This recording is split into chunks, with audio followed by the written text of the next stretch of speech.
Your neighbors are watching you. Well, that's probably not true, but it makes me think, how well do we know our neighbors? What if your neighbors were watching you every day, guiding your life like some kind of puppet master on high? Okay, maybe it's not that dramatic, but this was exactly the type of odd couple relationship that was explored in Home Improvement. Tim the Toolman Taylor's backyard confidant Wilson is a charming neighbor character whose legacy can sadly be reduced to a trope pushed way past its expiration date. Here is a closer look at everybody's favorite backyard ululator, Wilson Wilson Jr. The character of Wilson began awkwardly in season 1 of the show, coming off as sort of a pseudo-father figure for Tim Taylor. He doles out his pitch-perfect advice from the other side of the backyard fence with half of his face obscured from the camera, at all times, for 8 seasons. But we'll come back to that later. The central thesis to Home Improvement seems to be based on Tim Allen's search as a young man for what it means to be a man in the late 20th century, and was based on his stand-up comedy routine from the time. In my opinion, Wilson represents an ideal paradigm of a man from the show's point of view. These two characters act as foils to one another, the reckless Tim representing the power and the youth of men with his energetic family and his, well, more power.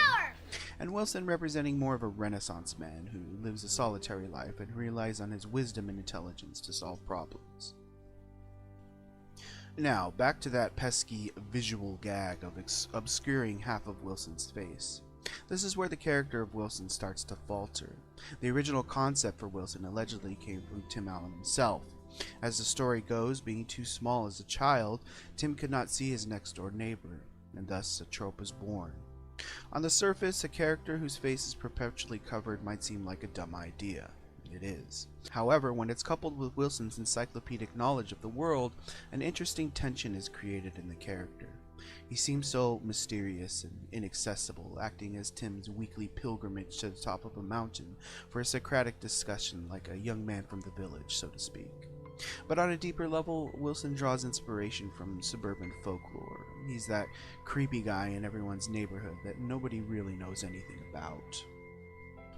Over time, like any good sitcom character, Wilson's story comes more into focus as little tidbits of information get added to our collective memories.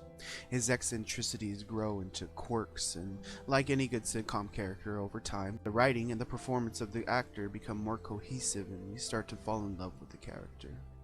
However, the creators of Home Improvement stifled that bonding experience with Wilson for the sake of a joke. Look, I'm all for a character having a thing. Many fine characters have been built from simple concepts, but at some point you have to weigh the value of the gag against its intrusiveness. They could have done this big emotional face reveal in season 5, then brought the cover thing back every once in a while as a throwback. By keeping his face covered until the bitter end, they were taking away our main emotional through line to that character. Faces are super important when it comes to bonding with other people, and especially when it comes to bonding with characters in such a small window of exposure. As an audience, we were deprived of any truly emotional scenes having to do with Wilson. We get these rare and beautiful performances from the fully phased characters, Tim and Randy crying together as father and son, and that scene has stuck with me since the first time I saw it. Instead, with Wilson, we get an old man kicking a trash can that's quickly laughed off. Harry's heart attack evokes more emotion in me than anything I remember of Wilson.